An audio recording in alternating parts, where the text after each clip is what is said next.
రైతు బీమా డబ్బుల కోసం చావు డ్రామా ఆడి ఎల్ఐసి నుంచి ఏకంగా 5 లక్షల రూపాయల బీమా నొక్కేశారు. ఈ అక్రమం మెదక్ మండలంలోని గుట్టకిద్దిపల్లి గ్రామంలో ఆలస్యంగా వెలుగు చూసింది. బతికుండగానే తన భర్త చనిపోయినట్టు నమ్మించి మహిళలకు ప్రభుత్వం బాధిత కుటుంబాలకు బీమా కింద ఆర్థిక సహాయాన్ని అందించారు. ఇలా ఒకే గ్రామంలో ఇద్దరు అక్రమంగా రైతు బీమా సొమ్ము పొందడం, వారికి డెత్ సర్టిఫికేట్స్ మంజూరు చేయడం వంటివి గమనార్హంగా మారింది. దీంతో పంచాయతీ సెక్రటరీ ద్వారా తప్పుడు డెత్ సర్టిఫికేట్ పొంది దాని ఆధారంగా రైతు బీమా సొమ్ము పొందినట్లు ఏఈఓ భార్గవికి సమాచారం అందింది.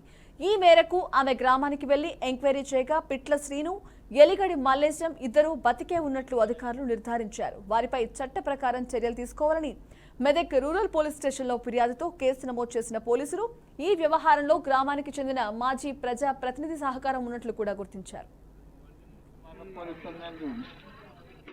ఎందుకు తాళం వేసుకురు మరి?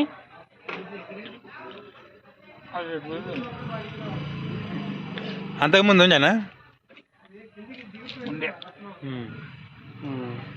ఏం పని చేస్తారా వాళ్ళు?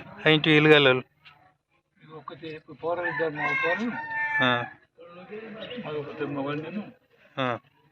అలా భర్త ఏం చేస్తాడు?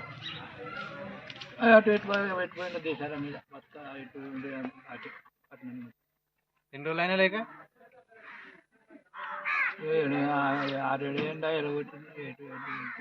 ఈమె నెల కొట్టిందా? ఈమె నెల కొట్టిందా? సరే సరే సంసారం విషయం లోపల